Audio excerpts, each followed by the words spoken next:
되세요. 예수님 이름으로 기도합니다. 아멘. 아멘. 감사합니다. 고맙습니다. 기도에 내 이름이 나올 줄 상상도 못했는데 고마워요. 방금 전까지 잊어버리고 있었는데 고맙습니다. 자, 우리 함께 올해 진짜 오랜만에 만난 우리 교회 가족들 함께 손을 뻗어 축복하면서 오늘 예배 시작했으면 좋겠습니다. 한결같은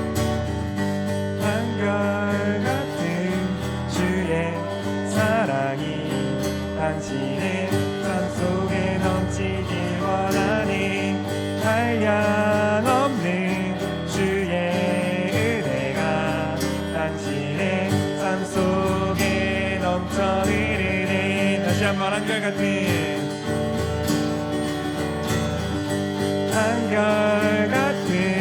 주의 우리의 삶 속에 넘치길 원하니 한량없는 주의 은혜가 우리의 삶 속에 넘쳐 흐르네.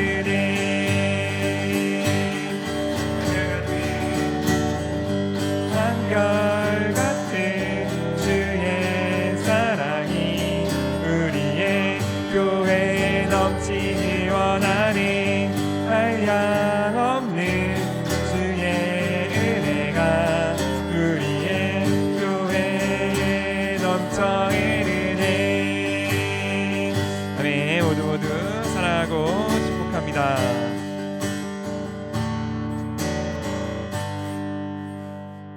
우리에게 그 사랑을 부으시는 주님, 그 주님을 함께 찬양하며 나아갑시다. 주님 한 분만으로 나는 만족해. 나의 모든 것 대신 주님 찬양해. 나의 영원한 생명 대신 예수님 목소리 높여 찬양. 주님 한 분만으로 나는 만족해. 나의 모든 것 대신 주님 찬양해.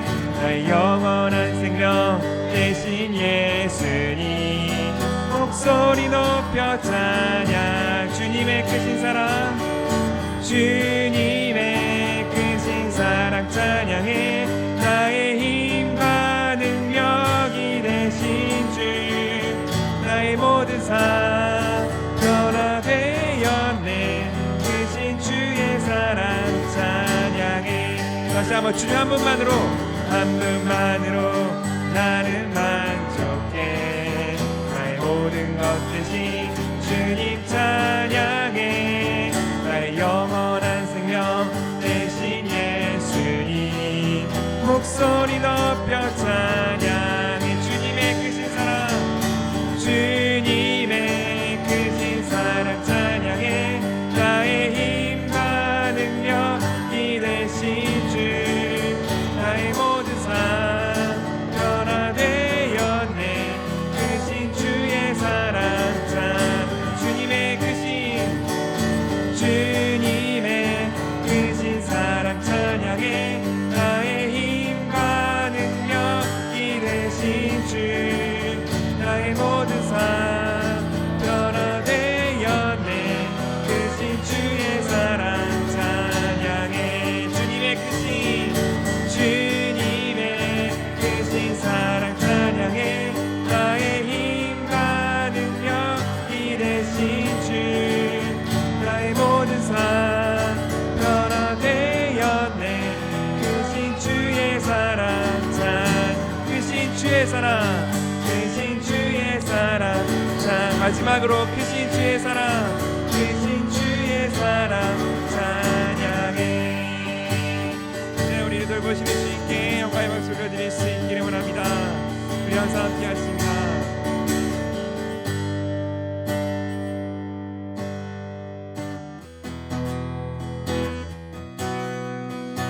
고단한 인생길 힘겨운 오늘도 예수 내 마음 아시네.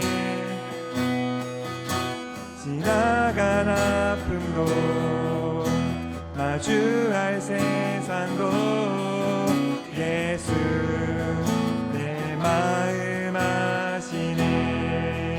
고단한 인생길 고단한 인생길 힘겨운 오늘도 예수 내 마음 아시네. 지나간 아픔도 마주할 세상도 예수 내 마음 아시네. 믿음의 눈 들어 주를 보리. 이 또한 지나가리라.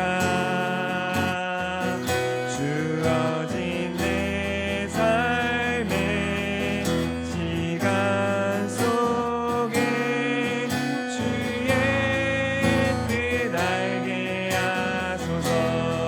믿음의 눈 들어 믿음의 눈 들어 주를 보리. 이 또한 지나가리라. 주어진 내 삶의 시간 속에 주의 뜻 알게 하소서.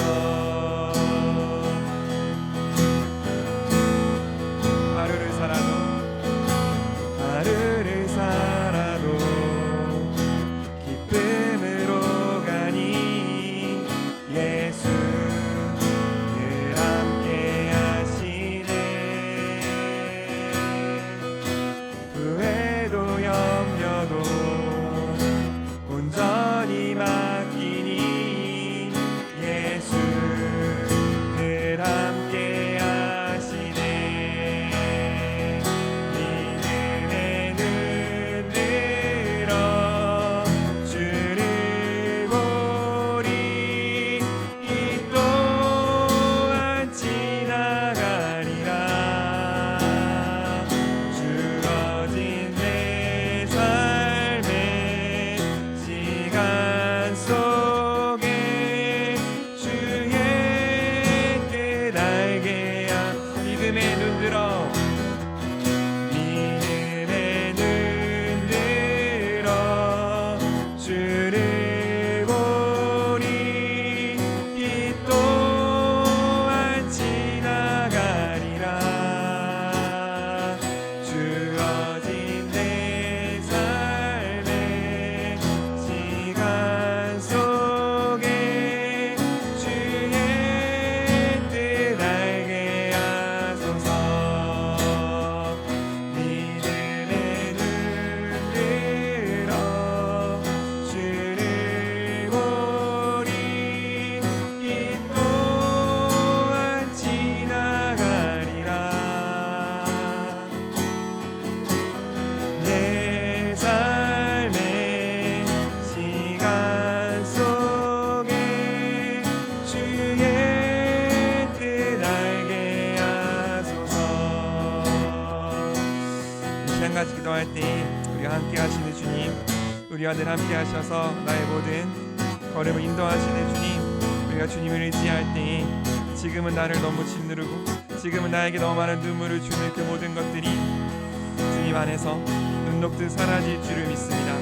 그 모든 것들 나의 어떤 것도 해하지 못하고 주를 사랑하는 나의 마음을 빼앗지 못할 줄을 믿음으로 선포하오니 이제 곧 지나가버린 이 세상의 것에 내 마음 휩쓸리지 아니하고 온전히 주님을 사랑하며 온전히 주님만 바라보며 나아가는 거룩한 주의 자녀로, 거룩한 주를 바라보는 그 예배자로 우리 모두를 세워 주시옵소서. 우리를 올려드리며 함께 주 앞에 기도하며 나아가겠습니다.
주님, 주님이 우리의 생명 되십니다.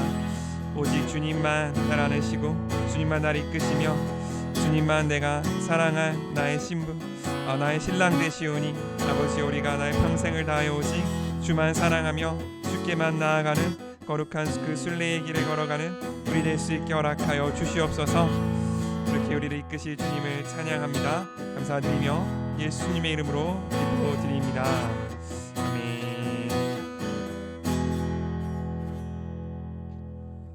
아멘. 우리 한 번만 같이 인사했으면 좋겠습니다. 오직 주만 사랑합니다. 우리 같이 인사했으면 좋겠습니다. 누가복음 16장입니다. 13에서 18절 우리 번갈아 가면서 읽도록 하겠습니다. 제가 먼저 읽겠습니다. 한 종이 두 주인을 섬길 수는 없다. 그렇게 되면 한 편을 미워하고 다른 편을 사랑하든가, 아니면 한 편에게는 충성을 다하고 다른 편은 무시하게 될 것이다. 너희는 하나님과 재물을 함께 섬길 수 없다. 오늘 좋아하는 바리새파 사람들이 이 모든 말씀을 듣고 듣자. 예수님은 그들에게 이렇게 말씀하셨다. 너희는 사람들 앞에서 곧잘 옳은 채 한다. 그러나 하나님께서는 너희 마음을 아신다. 사람에게 존경을 받는 것은 하나님께 미움을 받는 것이다. 그가 예언자들의 시대는 요한의 때까지입니다. 그 후부터는 하나님 나라의 기쁜 소식이 전파되고 있으며 모든 사람이 그 나라에 들어가려고 힘쓰고 있다. 그러나 율법의 작은 점 하나가 떨어져 나가는 것보다 하늘과 땅이 없어지는 것이 더 쉬울 것이다. 누구든지 자기 아내와 이혼하고 다른 여자와 결혼하는 사람은 간음하는 자이며 이혼한 여자와 결혼하는 사람도 간음하는 자이다. 아멘. 우리 이 말씀 하나님 나라의 기쁜 소식이라는 제목으로 함께 말씀 나누도록 하겠습니다. 지난주 어떤 말씀이 있었냐면 불의한 청지기의 말씀이 있었습니다. 불의한 청지기는 어떤 사람이었냐면 그 주인의 재물을 자기 마음대로 다루는 사람이었습니다. 그 사람이 그 재물을, 주인의 재물을 자기 마음대로 다룬다는 소식이 들리자 주인은 이제 너 청지기 그만하라고 해고 통보를 한 거죠. 그러니까 그 해고 통보가 집행되기까지 일정한 시간이 있으니까 이 불의한 청지기가 어떤 일을 했냐면 주인에게 기름을 빚진 사람 그리고 밀가루를 빚진 사람을 데려다가 앉혀서 빚을 마음대로 깎아줬어요. 그래서 이 빚을 깎아준 그 사람들, 빚을 탕감받은 사람들이 나중에 자기가 청지기의 일을 하지 못하더라도, 재산 관리인 일을 하지 못하더라도 자신을 받아들일 수 있게끔 은혜를 베푼 사건이 있었습니다. 그리고 예수님께서는 그 불의한 청지기를 보고 지혜롭다. 이 세상의 일을 함에 있어서는 세상의 아들들이 하나님의 아들들보다 더 지혜롭다라고 칭찬하신 그런 사건이 바로 지난주의 말씀이었습니다. 그러고 나서 계속해서 하나님께서는 말씀하시는 거예요. 한 종이 두 주인을 섬길 수는 없다. 그렇게 되면 한 편을 미워하고 다른 편을 사랑하든가, 한 편에게는 충성을 다하고 다른 편은 무시하게 될 것이다 라고 이야기하는 거죠. 요거는 어떻게 보면 충성 혹은 사랑 이런 단어들, 그러니까 우리가 흔히 고귀하다고 사람들이 가져야 한다고 생각하는 많은 단어들이 일종의 배타성을 띱니다. 그러니까 그 단어 자체의 뜻이 언어 한 가지를 가장 높이 두고 그 나머지를 그 아래로 둔다는 그런 뜻을 띌 수밖에 없는 거죠. 예를 들어 내가 어떤 사람을, 어떤 대상을 사랑하고 좋아한다는 뜻은 바꿔 말하면 그 대상 이외의 다른 모든 것들은 그 대상과 가치를 비교할 수 없다라는 것을 자연스럽게 그 의미를 가지고 있는 거죠. 또 주인을 섬긴다라는 것도 마찬가지입니다. 내가 하나님을 주인으로 섬긴다라는 말은 다르게 말하면 그 다른 어떤 것도 나의 주인이 될 수 없다라고 말하는 것과 같은 것이죠. 그렇기 때문에 하나님을 주인으로 섬기는 것이 무엇인지 잘 모를 때에는 그러면 하나님, 세상을 주인으로 섬기는 것이 뭘까를 생각해보고 그 반대로 하면 하나님을 섬기는 것이 되는 경우가 왕왕 있습니다. 우리가 하나님의 뜻을 분별하기가 어려울 때에는 우리가 한번 세상의 뜻을 분별해 보는 것도 좋은 공부가 될 수 있다라고 이야기하는 거죠. 어쨌든 하나님께서는 하나님과 그 대척점에 설 만한, 그러니까 우리에게 있어서 하나님과 대결할 만한 다른 주인을 하나 들어 경고하시는데, 그게 뭐냐면 재물입니다. 재물. 요즘 말로 하면 뭐예요? 돈이죠. 돈을 우리 인간의 입장에서 보기에는, 객관적인 사실이라기보다는 우리 사람의 입장에서 보기에는 하나님과 재물은 둘 다 섬길 만한 가치가 있는 어떤 것이라고 생각한다는 거죠. 자, 하나님은 우리를 만드셨고 우리를 사랑하시고 우리의 삶을 주관하시기 때문에 우리가 하나님을 섬길 만한 대상으로 생각할 수 있지만, 재물은 왜 우리가 그 재물을 섬길 만한 대상으로 생각할까? 그걸 한번 고민해 볼 필요가 있습니다. 돈 그 자체, 그러니까 흔히 우리가 말하는 그 지폐 있잖아요. 실물 돈, 그 자체를 사랑하는 사람은 아마 없을 거예요. 5만 원권을 보니 그림이 너무 아름다워서 가지고 있고 싶다, 이런 사람은 사실 없잖아요. 돈이라 하면 기본적으로 뭐에 약속을 갖고 있냐면 교환 가치로서의 약속을 갖고 있습니다. 내가 우리나라의 법이 통하는 어느 곳에 가든지 10,000원을 갖고 있으면 10,000원어치의 물건과 교환할 수 있다라는 약속, 그게 돈이죠. 즉 돈이라 함은 사람과 사람 사이의 약속인데, 어떤 약속이냐면 내가 원하는 것을 그만큼 가질 수 있다는 약속, 우리가 그것을 돈으로 묶어 놓았습니다. 그렇기 때문에 옛날에는 돈을 금으로 만들었죠. 금화.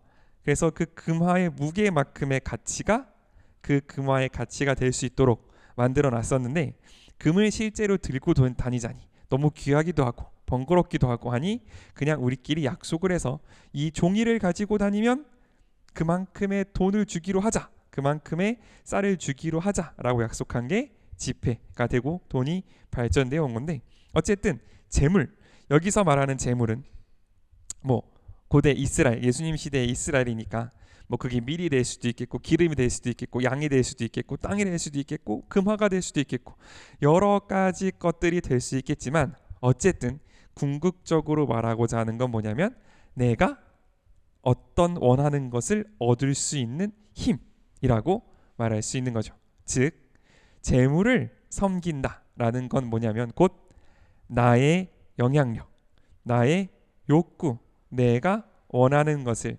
이루어 줄 수 있는 도구로서의 재물을 이야기합니다. 그러므로 재물을 섬긴다라는 건 곧 뭐냐면 나를 섬긴다라고 말할 수 있는 거죠. 내가 하고 싶은 것, 내가 갖고 싶은 것, 내가 사고 싶은 것, 내가 원하는 것을 얻기 위한 재물이기 때문에 재물을 원함으로 그것은 곧 나를 섬긴다라고 볼 수 있는 거예요. 그런데 더 재밌는 사실은 뭐냐면, 그렇다면 만약 정말 재물이 나를 위한 것이라면 그 재물을 쫓아가는 행위, 그 재물을 얻는 행위가 나를 상하게 한다면 그만둘 수 있어야 되잖아요. 내가 돈을 원하는 게 그 돈이 내가 원하는 걸 얻고 싶기 때문이야. 그렇다면 그 돈을 버는 그 행위가 내 마음을 상하게 하거나 내 육신을 상하게 하거나 나의 관계를 상하게 하면 멈출 수 있어야 되잖아요. 근데 그럴 수 없는 게 돈의 속성인 겁니다. 내가 나를 위해서 돈을 버는데 어느 순간 돈을 벌기 위해서 나를 갈아넣고 있는, 내 상처를 감수하고 있고 나의 어떤 피폐함을 감수하고 있고 나의 어떤 그 관계의 희생을 감수하고 있는 모습을 볼 수 있는 게 종종 우리들이라는 거죠. 그러므로 주인, 하나님과 대적할 수 있는 이 주인으로서의 재물은 일정 부분 어떤 인격을 가지고 마치 활동하는 것처럼 우리에게는 신과 같이 다가올 수도 있다라는 걸 우리는 꼭 생각해 둘 수 있으면 좋겠습니다. 이 성경이 말하는 바 우리 인간은 우리가 주체적으로 서서 재물도 활용하고 하나님도 믿고 뭔가 하는 것 같지만 사실은 어떻게 돼요? 여기 아니면 저기에 종속될 수밖에 없는 존재. 여기 아니면 저기의 영향을 받을 수밖에 없는 존재. 라는 걸 성경은 이야기하고 있습니다. 그러면 이 재물을 섬기는 사람들, 하나님이 아니라 재물을 섬기는 사람들을 어떻게 구별할 수 있는가? 내가 하나님을 섬기는지 재물을 섬기는지 어떻게 구별할 수 있는가? 14절처럼 구별할 수 있습니다. 우리 14절 한번 같이 읽겠습니다. 14절입니다. 시작. 돈을 좋아하는 바리새파 사람들은 모든 말씀을 듣고 비웃자. 재물이 하나님이 아닌 다른 것이 주인이 된 사람들의 특징이 있는데 하나님의 말씀을 비웃는 것에 있습니다. 지금 우리는 여기서 끊어 읽었기 때문에 여기까지만인 것 같지만 사실 누가복음을 보면 그 앞에 우리가 몇 주간 다뤘던 수많은 비유들이 있잖아요. 그 비유를 예수님이 쭉 말씀하신 거예요. 그 말씀을 듣고 돈을 좋아하는 바리새파 사람들이 뭐예요? 말씀을 비웃었어요. 에이, 돈이라 함은 하나님이 주신 축복인데, 하나님이 그 사람에게 주신 축복인데, 욥도 부자였고 아브라함도 부자였고 이삭도 다 부자였고 요셉도 부자였는데 그 하나님의 축복을 가치 없다고 말하는 사람을 보고 비웃는 거, 그게 재물이 진짜 주인이 된 사람들의 가장 큰 특징이라고 볼 수 있습니다. 하나님의 말씀, 이 세상에 있어서 돈보다 더 중요한 것이 있다, 재물보다 더 중요한 것이 있다고 말하는 그 사람을 가리켜서 너무 뭐랄까요, 고루하고 너무 편협하고 너무 근본적이고 너무 세상 물정을 모르는 사람들의 말이라고 비웃게 되는 거, 그게 이 세상을, 이 재물을 주인으로 섬기는 사람들의 특징이라고 오늘 성경은 이야기하고 있는 거죠. 이런 건 우리의 마음을 점검해 볼 때도 유용한 기준이 될 수 있습니다. 분명 하나님의 말씀, 이 상황에서 하나님의 말씀은 이렇게 하라고 이야기하고 있는데 그건 하나님의 말씀이긴 하지만 내가 여태까지 살아보니, 내가 여태까지 뭔가를 해보니 요러는 방식을 택하는 게 더 뭐랄까요, 지혜롭고 더 좋은 결과를 내더라 라는 걸 알고 그 길을 택하기 시작해 가면은 우리가 하나님의 말씀을, 하나님의 뜻을 보다 더 귀하게 여기는 다른 주인이 있는 것은 아닌가 라는 것을 우리가 한번 생각해 볼 필요가 있게 되는 거죠. 그래서 돈을 좋아하는 바리새파 사람들은 모든 말씀을 듣고 비웃었습니다. 사실 이 단정적인 요 문구는요 굉장히 놀라운 말씀입니다. 왜냐하면 바리새파 사람들은 겉으로는 돈을 좋아하지 않았거든요. 그들은 향채의 11조, 내가 먹는 밥의 11조까지 들여가면서 자신의 믿음을 드러내던 사람이었고 절대로 겉으로는 재물을 탐한다는 그런 인식을 드러내 보이지 않았습니다. 하지만 성경은, 그리고 하나님께서는 이들이 돈을 섬긴다라는 사실을 이렇게 단정적으로 보도하고 있는 거죠.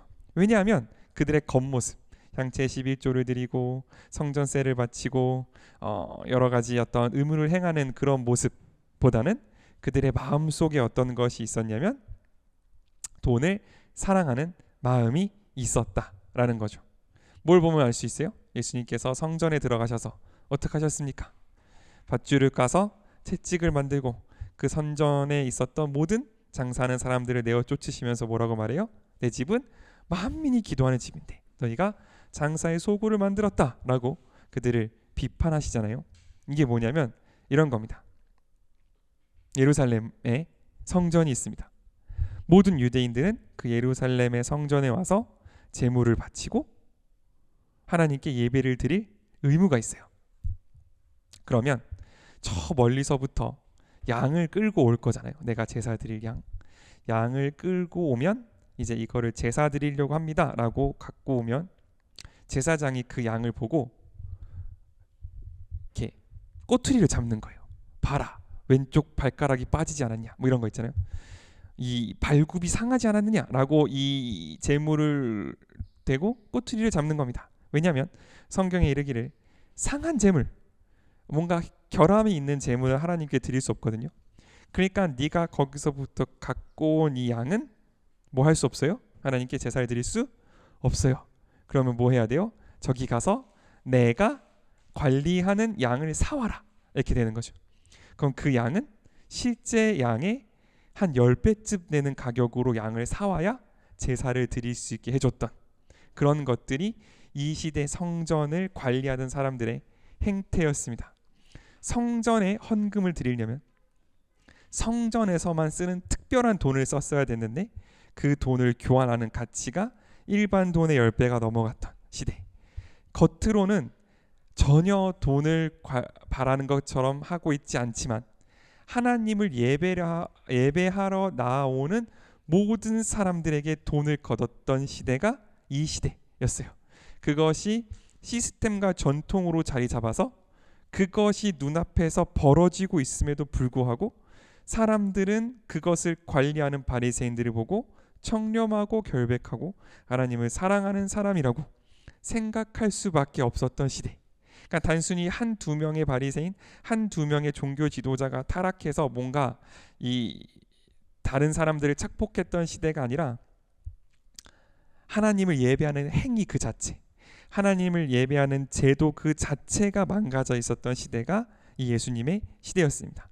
그래서 예수님께서 이 사람들을 가리켜 고아와 과부의 재산을 집어삼키는 사람들이다 라고 비판하셨던 이유도 거기에 있었던 거죠.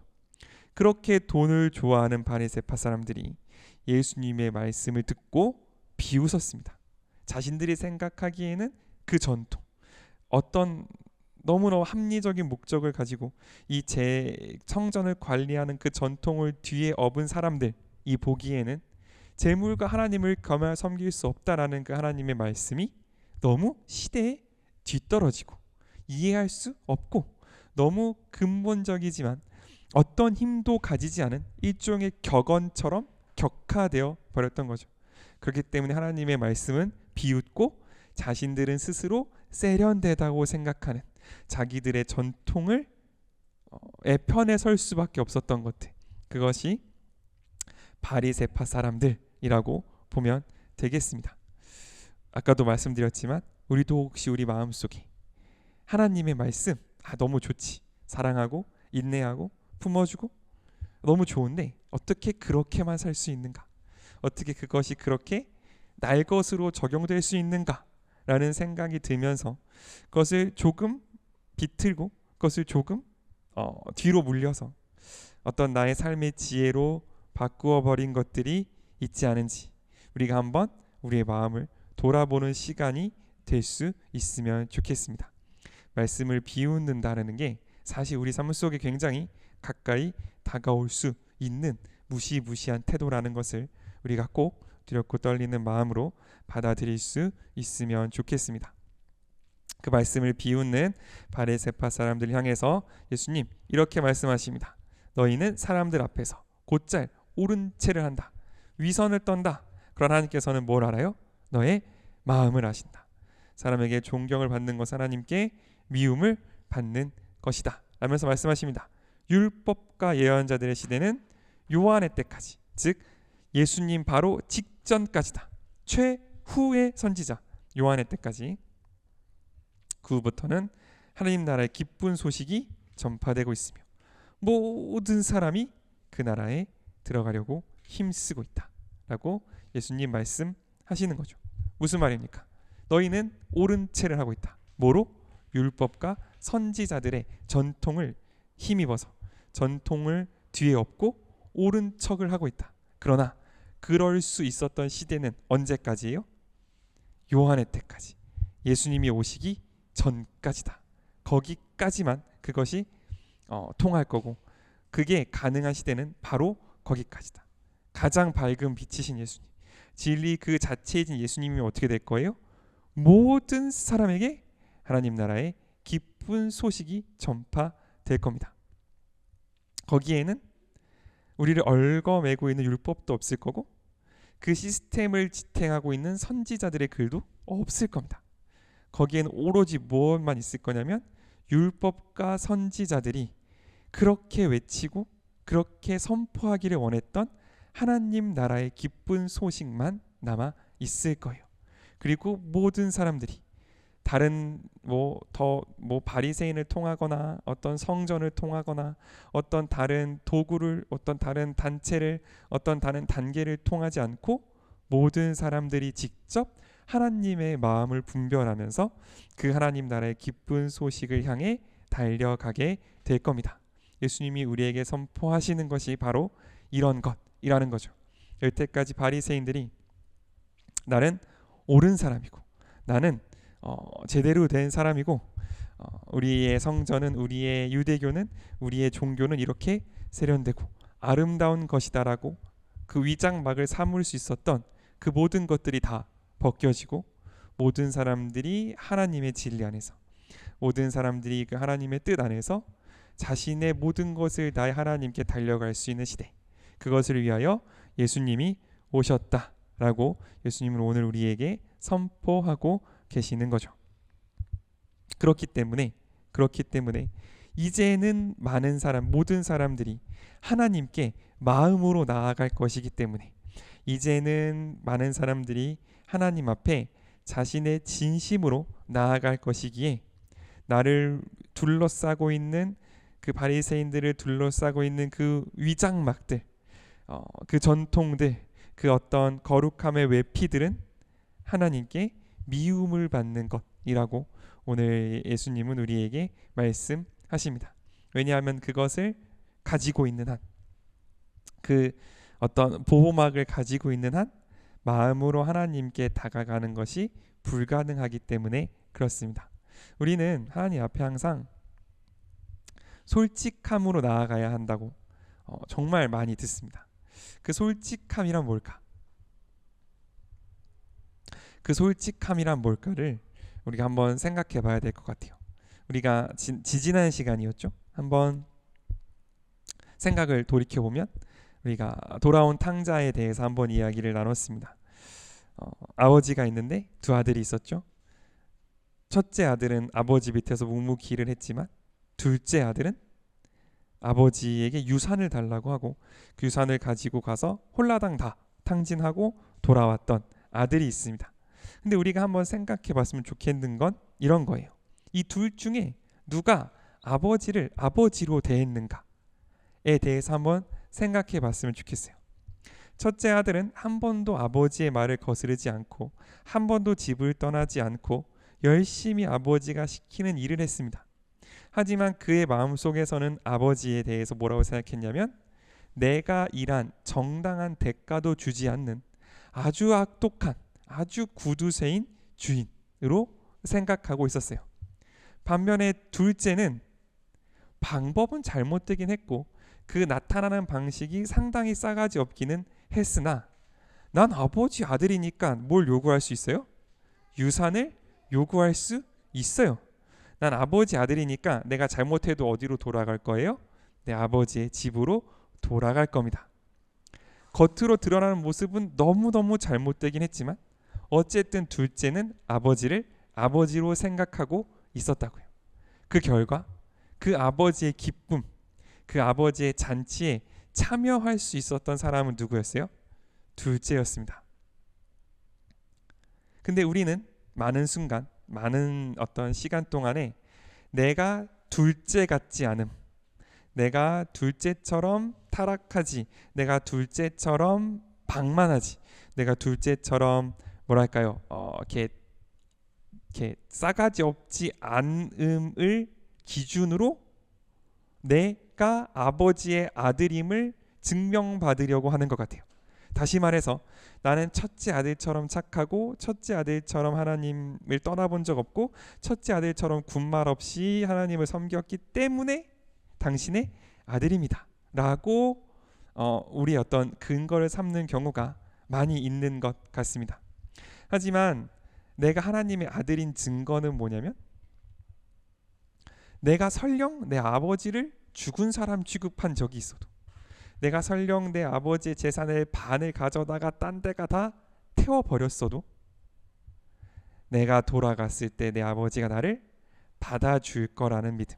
그게 내가 아들인 증거, 아들인 확신일 수 있다라는 거죠. 다시 말해서 하나님 나라에 참여하는 사람의 모습은, 하나님의 사랑을 힘입는 자의 모습은 어찌 보면 우리가 생각하는 좋은 그리스도인, 우리가 생각하는 부모님, 교회, 하나님 속썩이지 않는 그런 착한 그리스도인의 모습은 아닐 수도 있지 않을까 하는 사실을 우리가 한번 곰곰이 생각해 봤으면 좋겠습니다. 하나님, 내가 당신의 아들입니다. 하나님, 내가 당신의 자녀입니다. 라는 말은 다르게 말하면 내가 하나님 앞에 땡깡을 부릴 수도 있는 거고, 내가 하나님 앞에 하나님 너무 밉다고 소리를 지를 수도 있는 거고, 때로는 나 안 믿는다고 하나님을 떠나볼 수도 있는 거. 그러나 내 삶의 어느 순간 어느 때에 너무 힘들고 내가 해보고자 했던 모든 것들이 다 좌절되는 그 순간에 내가 하나님 앞에 돌아갈 수 있는 그 발걸음, 그것이 진짜 하나님을 향한 사랑이 아닐지 우리가 한번 사랑의 모습을 곰곰이 생각해 볼 수 있으면 좋겠습니다. 이 이야기를 길게 드리는 이유가 율법과 예언자들의 시대, 율법과 예언자들의 시대까지는 첫째 아들 같은 모습이 옳은 그리스도인, 좋은 종교인의 모습이었을 수 있다라는 거죠. 하지만 그 예수님이 오신 그 이후로부터는 겉으로 드러나는 아들의 모습이 아니라 그 속에 있는 모습을 보시고 하나님은 우리를 대할 것, 우리는 하나님을께 다가갈 수 있을 것이라는 겁니다. 그렇기 때문에 그 사람만 겉으로 내가 나를 완벽히 통제하고 내가 나를 완벽히 다듬어서 하나님 앞에 좋은 모습으로 나가가는 사람이 아니라 진짜 내 마음으로 사랑하면 사랑한다고, 이해가 안 되면 안 된다고, 좋으면 좋다고, 싫으면 싫다고 하나님 앞에 나아가는 그 사람, 마음으로 하나님 나라에 들어가려고 하는 그 사람만 할 수 있는 게 있는데, 그게 뭐냐면 17절입니다. 17절 한번 같이 읽겠습니다. 시작. 그러나 율법의 작은 점 하나가 떨어져 나가는 것보다 땅이 없어지는 것이 더 쉬울 것이다. 그 사람들만 할 수 있는 게 있는데, 그게 뭐냐면 율법의 완성입니다. 율법과 예언자들의 시대는 요한에서 끝났다고 했잖아요. 그럼 율법과 예언자들이 쓸모가 없게 되는 거냐? 그게 아니라는 거죠. 뭐예요? 율법의 작은 점 하나가 떨어지는 거, 하나님의 말씀의 작은 것 하나가 없어지는 게 하늘과 땅이 없어지는 것보다 어려울 거다. 뭐예요? 절대 그럴 수 없다라는 거죠. 그럼 이게 무슨 말이야? 율법과 예언자들의 시대는 요한에까지 예수님 오심으로 끝났는데 율법은 바뀌지 않을 거예요. 무슨 말입니까? 율법의 시대는 끝났어요. 예언자들의 시대는 끝났습니다. 그러나 율법은 변하지 않을 거예요. 1.1획도 없어지지 않을 겁니다. 무슨 말이에요? 마음으로 하나님께 다가가는 사람들, 마음으로 하나님을 사랑하는 사람들을 통하여 율법을 완성시키실 것이라고 하나님은 말씀하시는 거죠. 제가 이 말씀을 읽을 때마다 항상 생각나는 한 사례가 있습니다. 제 친구 중에 김성래라는 친구가 있습니다. 정말 여러 은사를 가진 친구인데 특히 예배 인도를 진짜 잘했어요. 근데 그 친구, 저도 그 친구 둘 다 대학생 때 한번 지침이 내려왔습니다.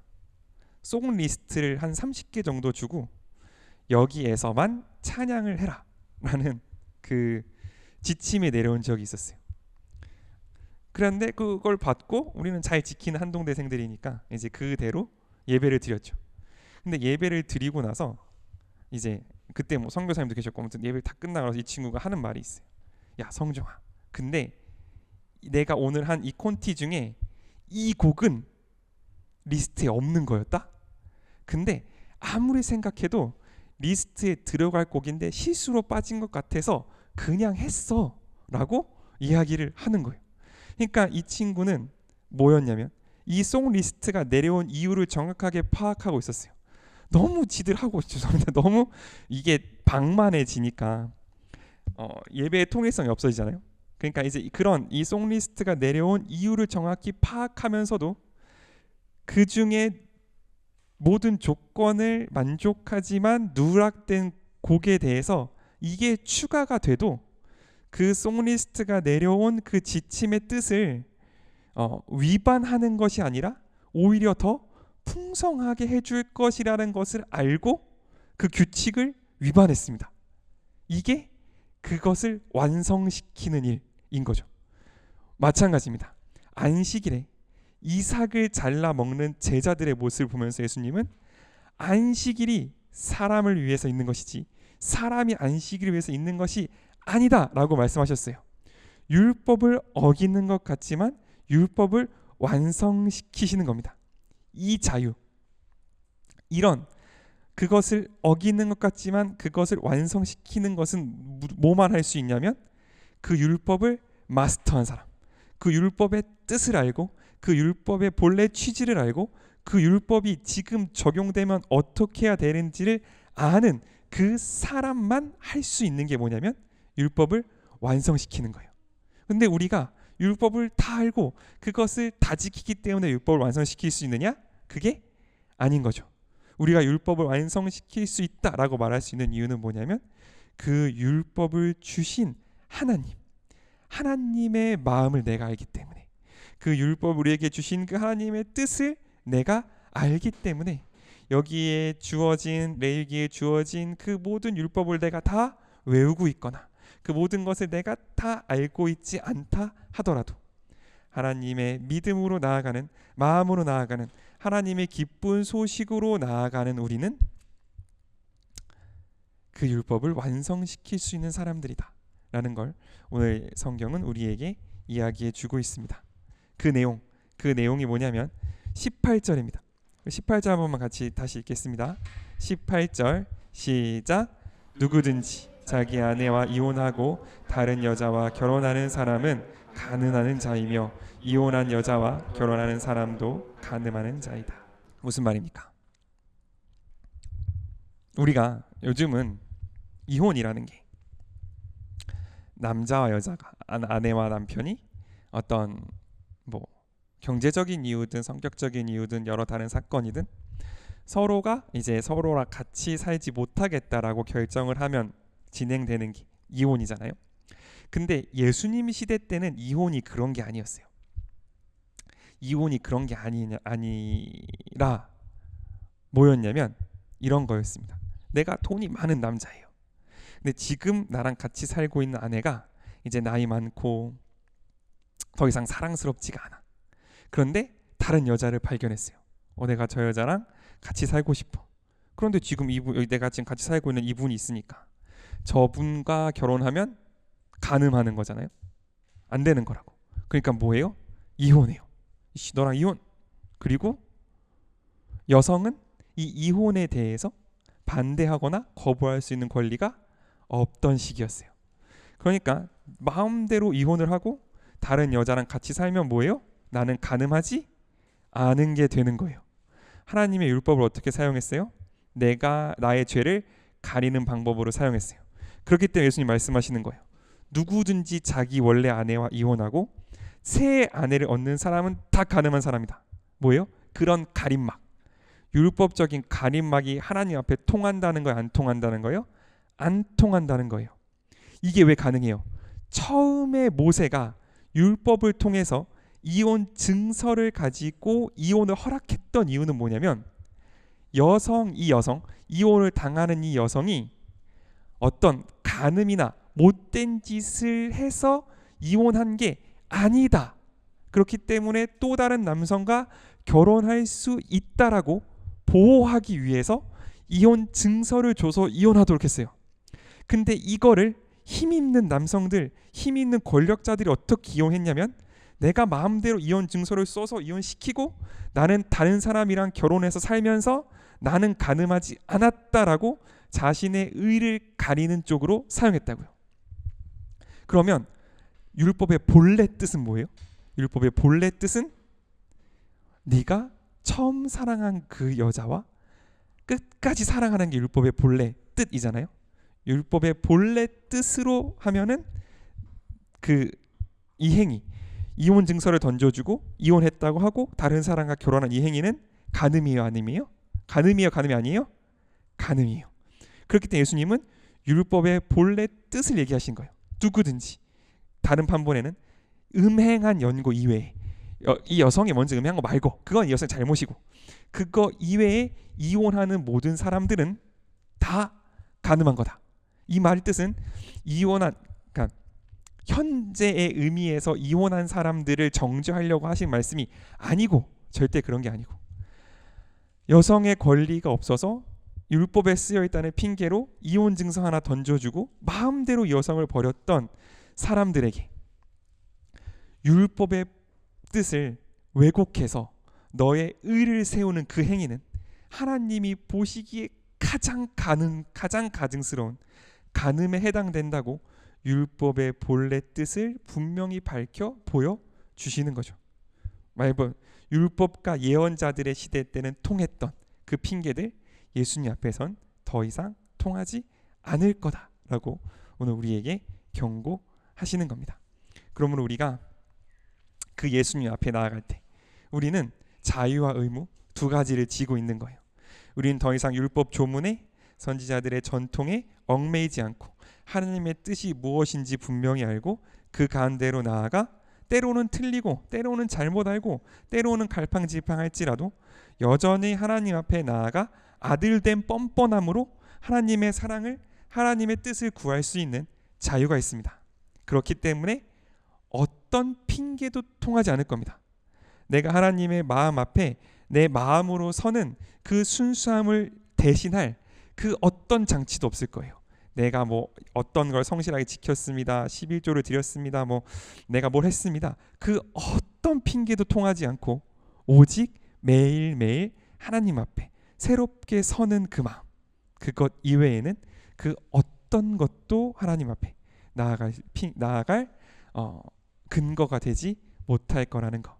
그 의무와 그 의무와 그 권리, 그 자유와 그 책임, 그 모든 것을 우리에게 주셨다는 거. 그게 바로 우리의 아들됨, 자녀됨이라는 사실을 우리가 하나님 앞에 다시 한번 고백하는 이번 주 될 수 있으면 좋겠습니다. 하나님, 우리가 아버지의 마음, 그 참된 뜻을 알 수 있는 자녀로 주님 앞에 나왔습니다.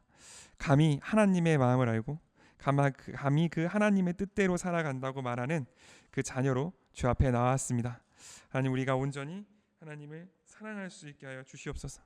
온전히 주님의 뜻을 따를 수 있게 허락하여 주시어서 아버지, 내가 아버지의 뜻대로 아버지의 마음대로 살아갈 때에 내가 이 세상도 볼 수 있는 다른 것으로, 나의 성실함으로, 나의 어떤 온화함으로, 나의 어떤 다른 겉모습으로 하나님과 나를 속이지 아니하고 매일매일 두렵고 떨리는 마음으로 당신 앞에 나아가 매일매일 새롭게 당신의 뜻을 힘입는, 매일매일 새롭게 당신 앞에 나아가 당신 앞에 거룩게 되는 주의 자녀로 살아갈 수 있게 하여 주시옵소서. 우리를 올려드리며 함께 주 앞에 기도하며 나아가겠습니다.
하나님 감사합니다. 우리에게 당신의 마음 아는 것을, 당신의 뜻을 두시는 것을 기뻐하시는 주님, 그 주님을 찬양합니다. 우리가 감히 하나님의 마음을 아는, 하나님의 뜻대로 살아간다고 하는 그리스도인으로서 내가 매일매일, 내가 그 순간순간마다 하나님 앞에 가장 솔직한 마음으로, 하나님 앞에 가장 진실된 마음으로 나아갈 수 있도록 아버지 우리와 함께하여 주시옵소서.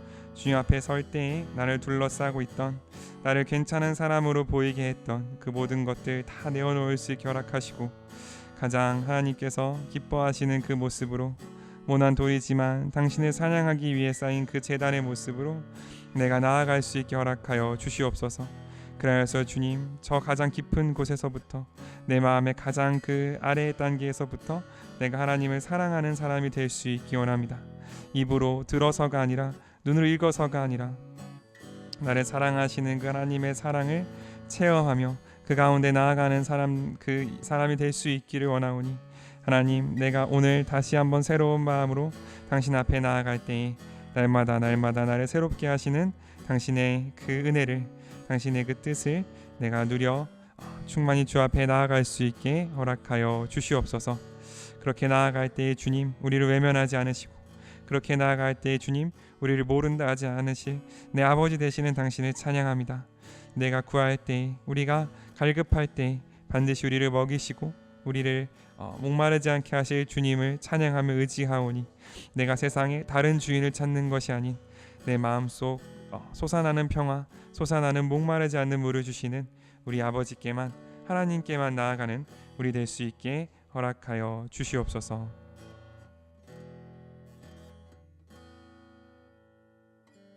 여호와는 내게 복을 주시고 너를 지키시기를 원하며, 여호와는 그 얼굴을 내게 비추사 은혜 베푸시기를 원하며, 여호와는 그 얼굴을 내게로 향하여 드사 평강 주시기를 원하노라.